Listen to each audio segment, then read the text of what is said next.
Get me out of here by 10:02. I need you have to throw me out. Yeah, because I have a funeral. So I need to leave by 10:02.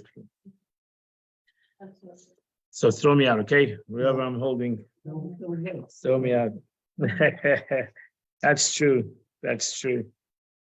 Wait, but not only dealing with him, you're dealing with family.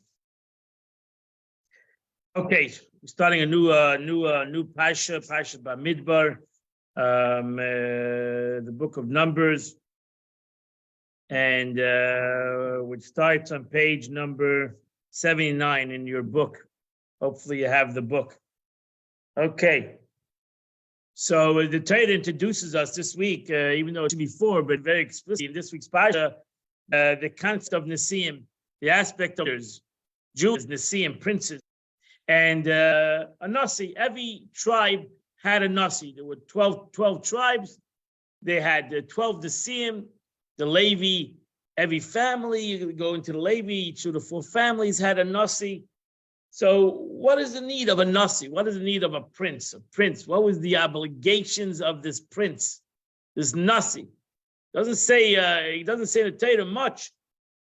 But the Nesiim had they were heads of, first they were heads of the tribe, meaning they leaded each tribe. Each tribe had a different minhagim. Each tribe had different customs in the way they ran the tribe, and therefore they needed the leadership. The Gemara says that the Talmud says that the Nesiim made sure that the water that was brought to the tribe, like they traveled, the water was came from a rock, right? The Be'er Shel Miriam, it came from a rock, right? This rock gave off water. It's a miraculous situation, and now the water had to go to each tribe. It had to travel. Somebody had to create some kind of canals to make sure that each tribe got the water, right? So that was the obligation of the Nasi, to make sure that his tribe, wherever he was encamped, and wherever, I'm not sure where the rock was, wherever the rock was, it made sure that he got to his tribe.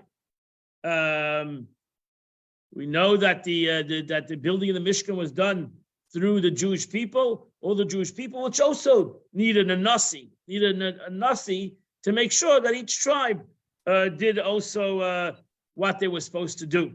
Ultimately, as I mentioned before, that each Nasi directed his tribe in the service of HaKadosh Baruch Hu, and they would behave, the way they would act as and that's which is actually brought in the 6th Parsha, that each Nasi brought a carbon, he brought a sacrifice. Every Nasi brought a separate sacrifice.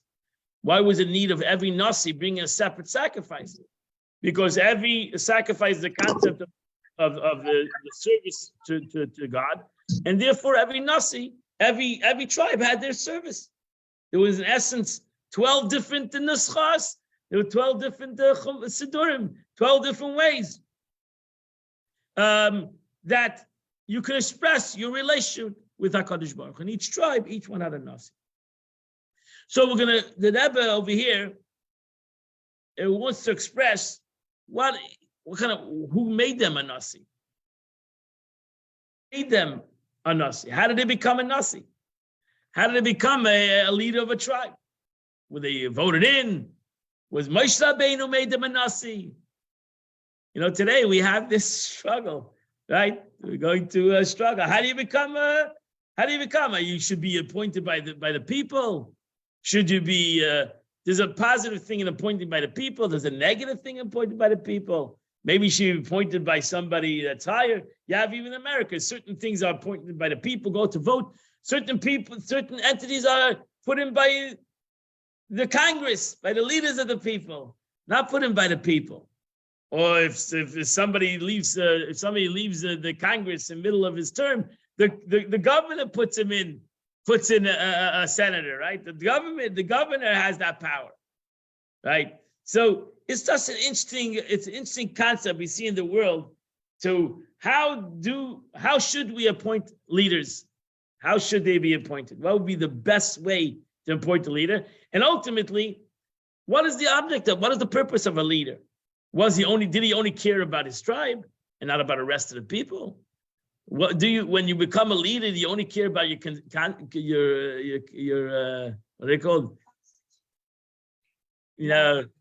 Constituents, or you became a governor of Florida?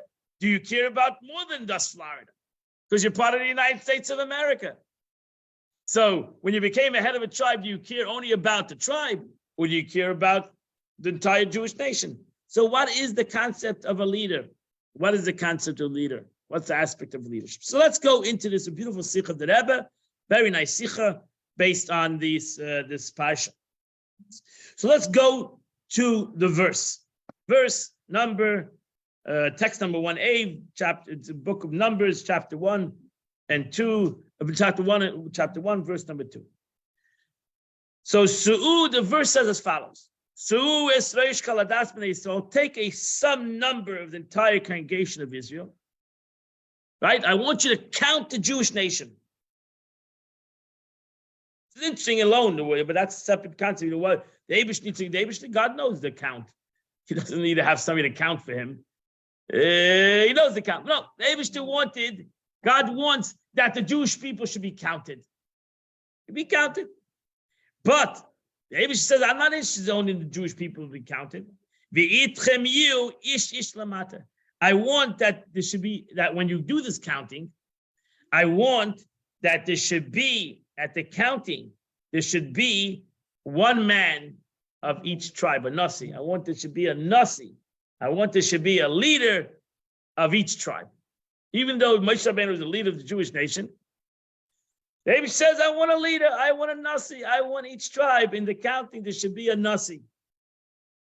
Ish Reish Lebeis Aveis Avu, the one who heads the father's house. It's interesting that the Torah, see the pasuk right in front of you, that the pasuk in that says two things. He's the head of the tribe and he's the head of the house. Why do you have the double expression? If you either say the head of the house, well, there's a tribe. You're all in the same tribe. We're in the tribe of Levi, we're in the tribe of Reuven, we're in the tribe of Shimon. So we're part of the family of Shimon. No, Abish says there's two concepts. There's the head of a tribe, and because he's the head of the house. And it comes to teach us, this alone comes to teach us something important, that what kind of a Nasi you need to choose. He has to be a head of a tribe. He has to be part of the tribe, right? You can't choose. You say, I think we just lost me. I think I just lost my internet. Did I? Yep. Oh no. Yeah. Yeah. So the Eibishter wants, Torah says, Lebeis HaVosav. It needs to be part of the tribe. The tribe, Reuven cannot say, you know what, we'll have a Nasi from Shimon. We'll appoint a Nasi from Shimon. No, they have to appoint a Nasi from their family, the tribe of Shimon, from the family of Shimon, from that tribe. Number two, these you had to vote in somebody, which the Torah says again, another expression in the text verse number 16. It says, Eile Keruya, these people were summoned by the nation. Nasi Mates Avaisam, they were the princes of the Jewish people. They were the princes of the families of the tribes. So in essence, what does that mean? That these were created. These were selected people. These were not just simple people. They were wealthy people. They were known people.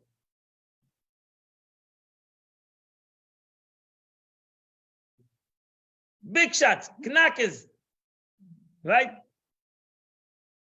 You don't, right? Because why are you looking for a wealthy person to be a leader? Why? Can't bribe them. Can't bribe him. You want him to be objective. It's a problem when a person has to go and collect money to be voted in. You got a problem. Even in America, we have this problem. Try to put limit on donations, right? Because How do you objective as a leader if somebody gave you money? It's very difficult. Sheikh the second a person gives you money, you're automatically obligated to the guy. Therefore, they should be created. They should be ready, known people that don't need to come on to others. They have their own wealth and they have their own powers, and they don't need to have they don't need to have other people to make them big knackers. They are created. And we'll soon see who these people were, because they were not simple people. They were known people in the past. So look at Rash, and Eibshit says, and God instructed Moshe, and you shall choose teachers and judges. Nevertheless, Moshe did not select princes. Though that would have been appropriate, that Moshe Rabbeinu should choose it. No. Moshe Rabbeinu was told, you can choose judges. You're the teacher of the generation. You know the law. You need to choose people that are knowledgeable in law. When it comes to princes, you need to have the people choose them. People need to choose them. This is so that people would not say, how will these leaders benefit us? They will certainly side with Moshe in every matter. If he chooses them, then they're obligated to him. It's like paying like money. Moshe Rabbeinu has the power, chooses the Nasi, not a Nasi. He feels he owes Moshe Rabbeinu, he made him a Kanaka. Therefore, it needs to be chosen by the people. Thus, the Torah describes them as summoned by the nation. They were summoned by the nation. The nation chose them, not Moshe Rabbeinu chose them. And they should be chosen by the people. Should be a person that is chosen by the people. You see, Moshe Rabbeinu himself was not chosen by the people. He was chosen by God. Over here, the Nasi was not chosen by God. We'll soon see, even though he was not chosen by God, but the Nasiim were given a name in the Torah. God mentions their name, gives them each in this week's Parsha, tells their name. So that means God, in essence, is happy. He likes the names. He likes these Nasiim. He likes what was chosen. He says their name and their father's name. Tells everybody in the Parsha. It's an amazing thing. He doesn't call them Nasiim. He gives each one its name. Beautiful concept. Of Shlomo Ephraim Lushan, says in text number 3a, it says, if the Parsha states 1 man for each tribe, is it not redundant to tell us that heads of the father's house? This tells us that the princes did not extend preferential treatment to the tribesmen. Rather, they ruled over them as they would over any other tribe. And that's the greatness of these leaders. These leaders, at least in the Torah, these leaders were leaders who not even in their tribe showed any favoritism to their friends, to their families, to their buddies, which is also an amazing thing. So the Torah tells us not only they were part of the family, but nevertheless, in this tribe, whoever the leader was, he had a certain personal family. The rest of his tribe was his cousins and relatives, second cousin, third cousin, whatever it might be. There was 70,000 people in the tribe. Some tribes had 70,000 people, only men. So that means a tribe could have had 150,000. Who knows how many people were in a tribe? Nevertheless, these leaders had seemingly no agenda.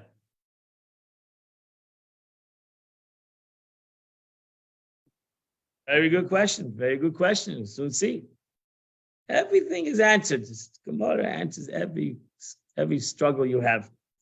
Moreover, They were not just firm with distant tribal members who were barely new, but also with their father's household, their closest relatives. And that's the greatness of these people. That's the greatness of these people. It means that they treated everybody equally. They were not compassionate to one, were not soft to one and hard to another. Their friends, their family, they were leaders. They had to show leadership to everybody equally.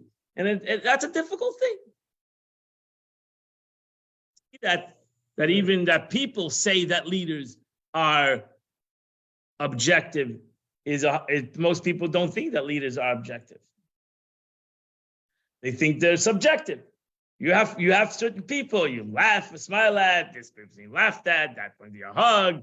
You say good Shabbos to that person, you didn't say good Shabbos to me, whatever. We very scrutinize our leaders.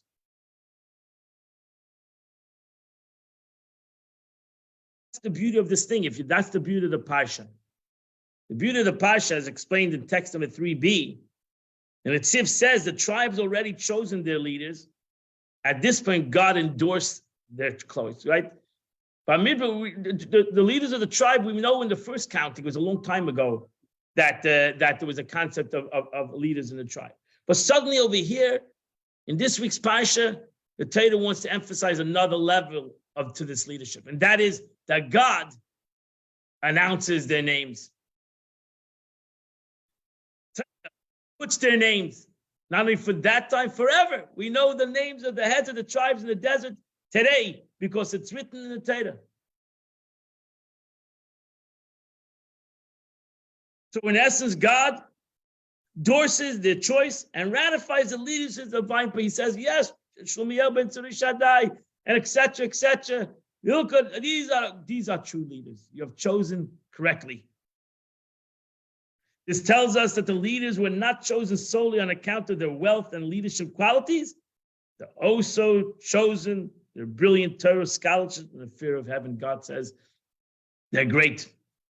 They're wonderful people. You've chosen the right people.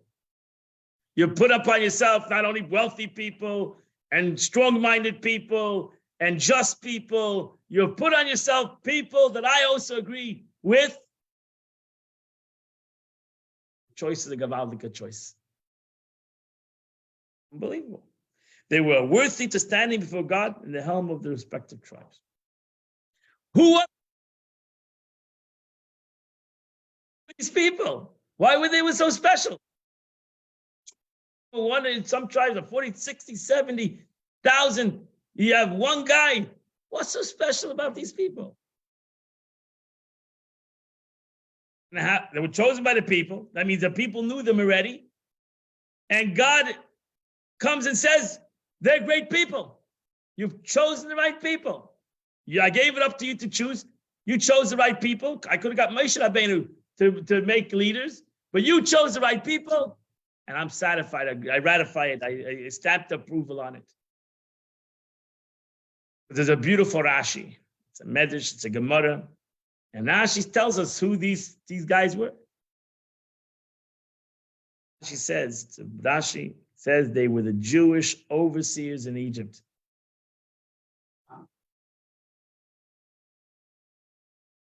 These people were given the task of being the overseers in Egypt, and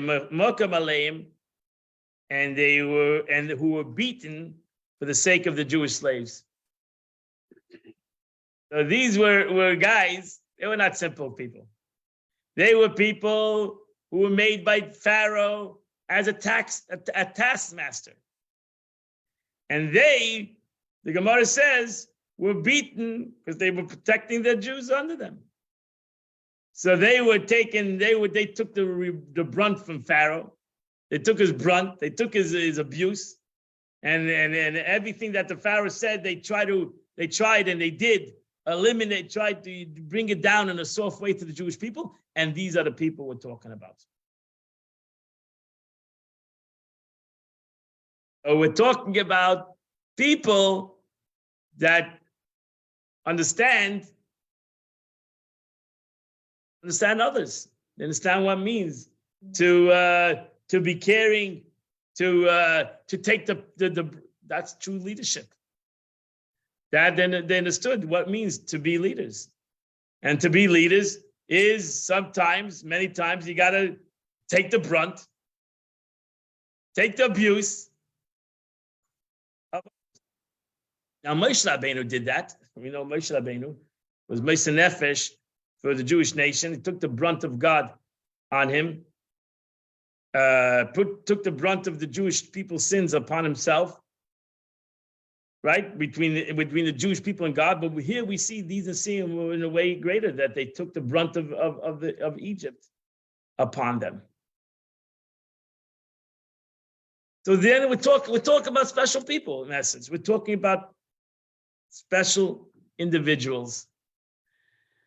And now that puts that in essence, Rashi should put the whole picture in a different, to frame the whole situation a little bit different. In what why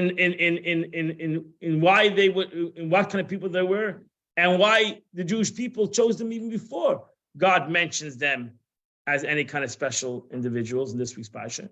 But the Jewish people understood that these people were special people, and they would have the strength and the fortitude to not to be objective and not to be subjective.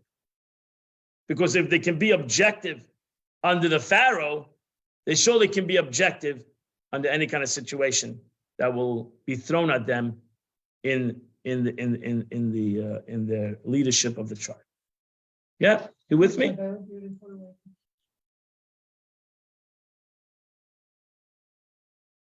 Correct. Is he there for his glory, or he's there for somebody else? So these leaders were there for somebody else. They were not there for their own glory, in essence, which is a beautiful concept. I have a question. Yes. Were the spies the same as the princes of the tribes? No, they weren't.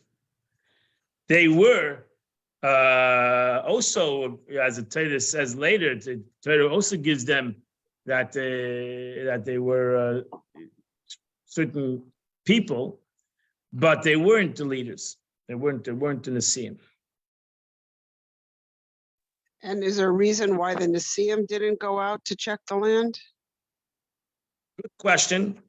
I don't know, because they weren't chosen. Moshe Rabbeinu chose the ones who went out to the tribe.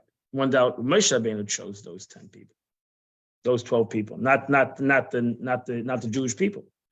Over here, the Nesiim were chosen by the Jewish people. The Jewish people didn't choose those that went out to see the land. Moshe Rabbeinu picked the people, which we know that God says to Moshe Rabbeinu, maybe you shouldn't do that. Maybe, as the Medrash says, maybe you should pick women to go to see the land of Israel. But that's a separate parsha. We'll get to that. I'll get to that another time.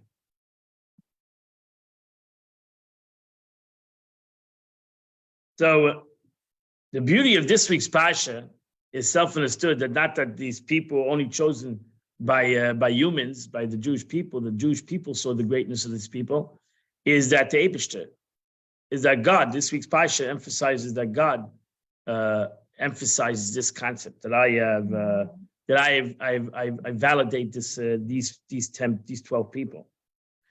So that's why you see the pasuk itself. It says that Moshe and Aaron took these men who were indicated by names. They were indicated. Nikvu b'shemes. It means in essence the Eibishter validates their names, and it's more than dust. That they were chosen by the Jewish people. More than that, Nikvu b'shemes, that the Eibishter indicates their name. And the Eibishter himself wants to say the greatness of these people that were chosen by the Jewish people. So that's the beauty of the parsha. That's really the beauty of this parsha.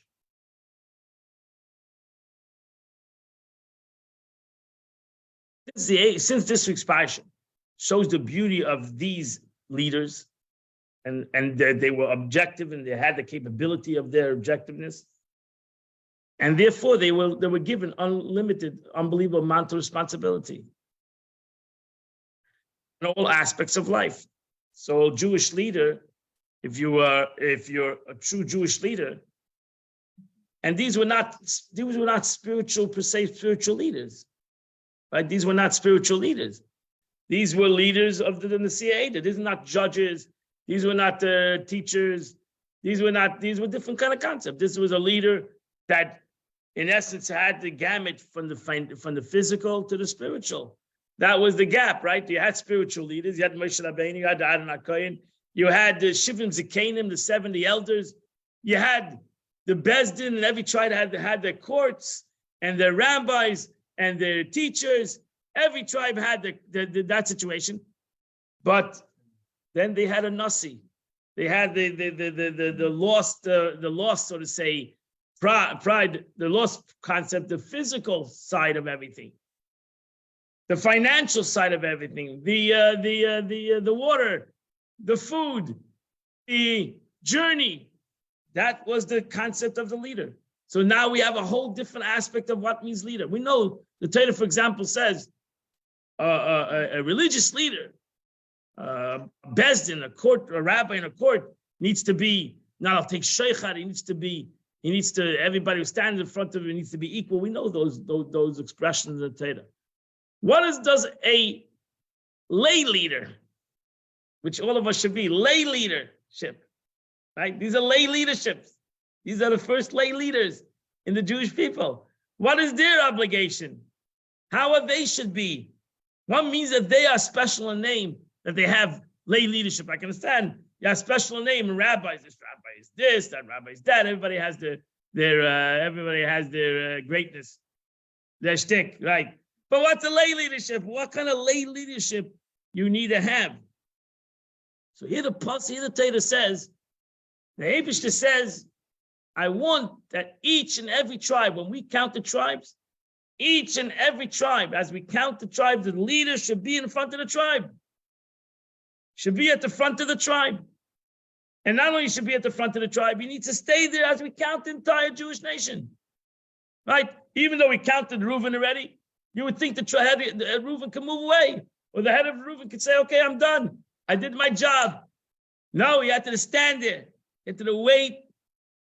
When they waited to count the tribe of Shimon and to count the tribe of Yehuda and Yisachar as well, they had to stand there. That's what it says in the Torah. The entire nation assembled on the first day of the second month and declared their pedigrees according to their families and according to their father's house. Every person needed to come to the head of tribe, to the head of their tribe, and they needed to bring their yuchsim. They needed to bring their pedigree. That's the right word. Am I saying the English word right? Pedigree.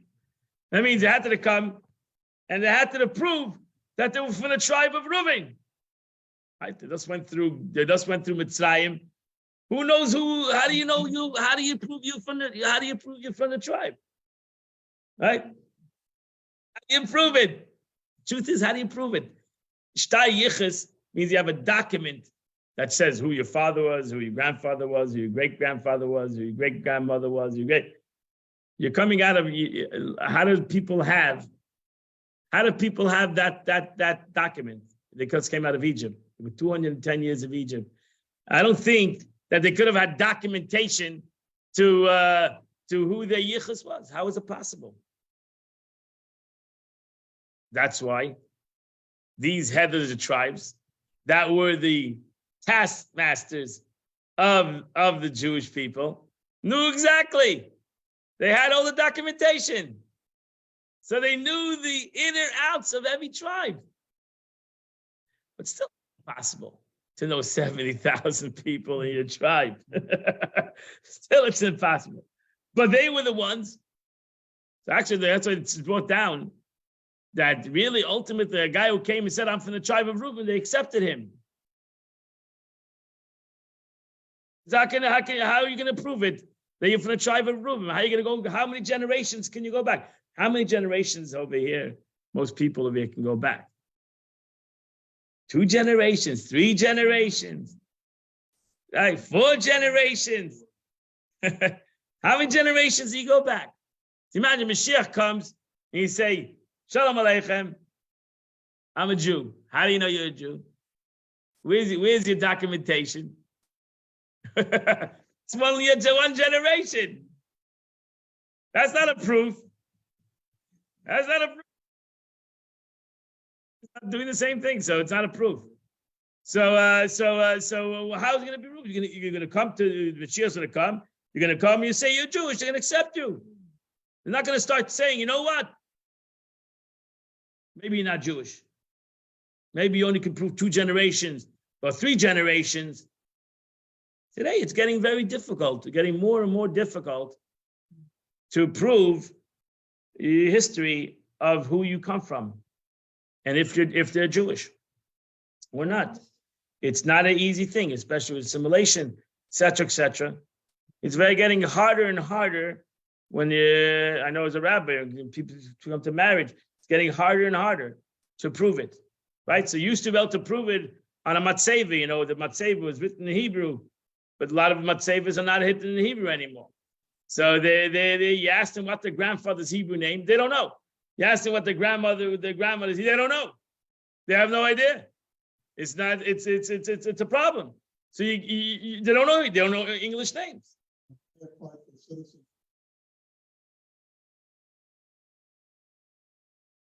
Oh, prove it. So they said, someone said you got a birth certificate.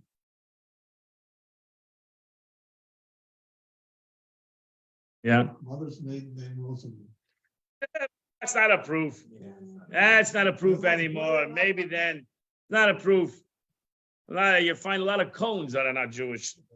Whatever. You find Rosenbergs are not Jewish either. So there's no proof anymore. The names are not a proof. Actually, you find a lot of Goyish names that are Jewish. Why? Because the guy was not Jewish. He married a Jewish person, and the kids are Jewish. So yeah. He said, her name is Levine. I said, no, it's not. It's Levine. He said, no, it's Levine. I said, whatever. It's getting harder and harder. So that was a difficult thing in even its time, right? They brought the records of the pedigree and witnesses of the birth claims so that each could trace the genealogy to the tribe. Or the Sforno writes in 6c, the tribal princes must be at the side because each is the head of his father's home, and the pedigree of the tribesmen will be familiar to them. Moshe Sefer, the Chassam Sefer writes in 6d, a suggestion. The Egyptian authority kept records of their slaves to know the size of the available workforce. Government bureaucracy typically included names and families, information of these records. God instructed Moshe to involve the princes in the census because as a Jewish foreman managed these records in Egypt. Therefore, only they could have testified to each person's pedigree, and only they had access to these Egyptians' records. It's a difficult concept to understand how they proved their pedigree. And ultimately, as I said, according to many, they didn't have to prove their pedigree. They didn't have to do it ultimately because it was impossible concept. Because even if the guy, if the shaita, if the nasi knew your family, how can he know 70,000, 80,000, 100,000 people in his tribe?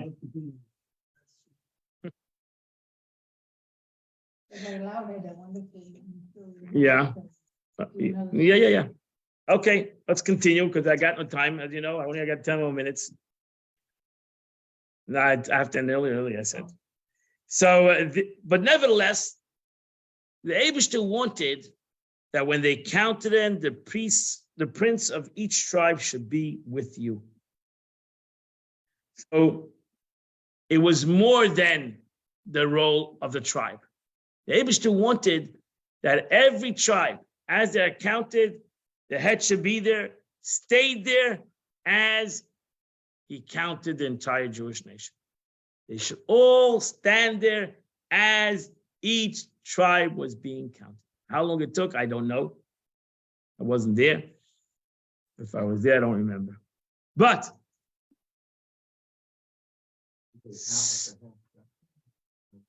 yeah, they counted a half a shekel. So out of the assembly of the masses of the nation, the tribesmen of Shimon stepped to the tribe of Shimon belonged to him. This was repeated for other tribes. So that after the 11 tribes were counted, because the 12th tribe was not counted, Levi was not counted, the rest who were not been counted remained by themselves as forming of the 12th tribe. And there was no necessary to step up to be recognized as such. They were all standing there together, which is an interesting concept. Because in essence, it shows the concept of the Jewish nation and the concept of the tribe. In this counting, the aspect of the Nasi of the tribe and the Nasi being part of the Jewish nation. And both, in essence, are equally important. To be able to be a Nasi, you have to be part of the tribe, and self-understood, you have to be part of the Jewish nation. And the Eibishter wanted that kind of accounting, that there should be two concepts happening at the same time, the counting of the tribe and the counting of the Jewish nation. That's why you see at the end, it says the entire counting of the Jewish nation. What is the counting and number of the Jewish nation? You can do it yourself. Take a calculator and count it up. But the importance of God in that aspect. So the Rebbe says in text number 8, he says, the reason both dimensions can be combined. We count every Jew or tribe individual strength, not just to highlight their uniqueness, but also because this kaleidoscope of many unique talents constitutes a single complete nation. You got that line? You know, it's not the nation that makes the people, it's the people that makes the nation.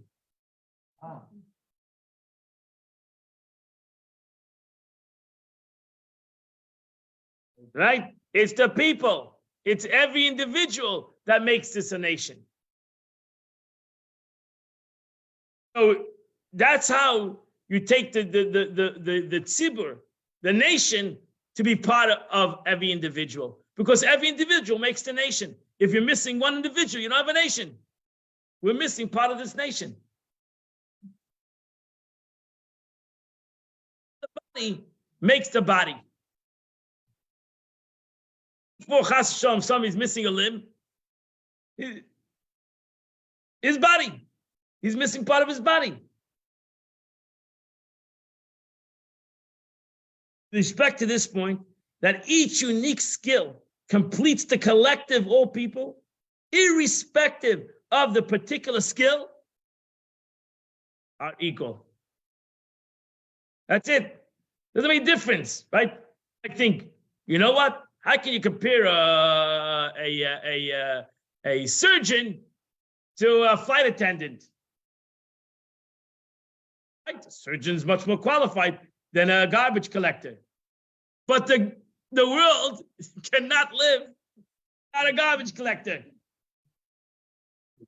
If there was no flight attendants, we also wouldn't have a normal situation. The world is in need, for the world, if you look at the world, is in need of everybody. If you're going to start evaluating each and every person to each other, then you say one person is more important than the other person. But if you put it to the world, every person is needed to the nation. So too, you look at the Jewish nation, to look at, if you're going to put one person against the other person in the Jewish nation, you're going to say one person, maybe the Kohanim are better, more important than a regular Jew. Or maybe the Leviim are more important. Or maybe the leader, maybe the tzaddik, he's not a kohen, he's more important than the kohen. The point is, if you look at the nation, you look at the whole product, then you have the concept of a one nation. Then you have the beauty of this nation as Kahanim, Leviim, Yisraelim, leaders, kings, schleppers, water carriers, whatever they might describe. whatever talent you bring to the situation. Somebody once said though, Yes. for a given, let's say 2-week period, you have to do without your garbage collector. What would you pick? Again, when you want to go to particulars, when you're proving my point, I agree with you. When you go to a particular, oh, I need my surgeon. To my garbage collector, I need my surgeon. No, I need my But garbage oh, you need your collector. garbage collector. No, I need. Okay, I didn't get it. I apologize. I Could got you it. Now I repeat got the question? it. No, it was a joke. So it's a joke. Whatever. He got me. He stuck the rabbi on his joke. Very good. Okay. So with respect to this point, each unique skill completes the collective of all people, irrespective of a particular skill, are equal. Just as the body requires the brain to be complete, so does require the leg. This is why everyone is counted equally as one. With respect to completing the collective, all are equal. And that's what, in essence, that's what the Nesiim brought to the table. That's what the Nesiim brought to the table to show they uplifted the Jews. They led the Jews to feel important, each individual, and to feel part of the collective at the same moment. To be able to have these two qualities, and this Nesiim had the capability, and the Torah says, Nikvu b'shemis, the Torah tells us, this is what lay leadership needs to be. They need to emphasize the importance of every person, and at the same moment, make sure that they're part of the collective, that the person, that they don't feel that they are better than one another, but actually it all comes together in a collective situation. That's the beauty of a community, right? That's the beauty of, we can create that concept in every community, that everybody brings something to the table. They bring their talent to the table, which makes the entire community a beautiful community.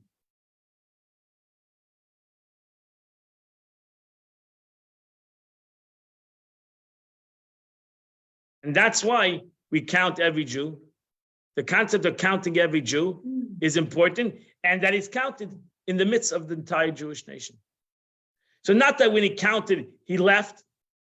No, when he counted, he stayed. He was counted, he waited till everybody was counted. It was not important that he was there. It was important to him that the other 600,000 were there. That everyone was there. That was important. I'm not buzzing. I gotta go, but this explains, let's end this off, text number 9. This explains why God's name, all the princes again. We learned earlier the notion God points to power of people by proclaiming their name. As is written, see, I've called Batzalel by name, and I've imbued him with the Spirit of God. A similar phenomenon occurred in our case. By identifying each prince by name, God appointed them to a new position that did not enjoy before. They now became leaders that the nation can call upon for every important matter. This explains why Moshe and Aaron took those who were indicated by name, in so much as they were appointed to a new position to be called upon by the nation for all important matters. In addition to the former position as tribal princes, they were needed to be drafted by name. They needed to be drafted by name. In essence, they needed to be, every one of them, they were lay leaders. They were not great tzaddikim, they were not great Talmidei Chacham per se, they were not part of the Sanhedrin, but each was important by name. Each was important by name. Everyone is important by name. Every one of us in this room and every one of us in the world is important by name. Not just you're part of the Jewish nation, your name is important because you need to bring something to the table. You need to bring something. Your name needs to bring something to the general. And if you're going to feel that way, that your name is important and that you can bring something to the populace, to everybody else, then you're a true leader. Then you true have the concept God wants for each and every one of us. Be a leader. Be a leader. Be a leader. Take your talent and be a leader. Correct. The Rebbe wanted everyone to have his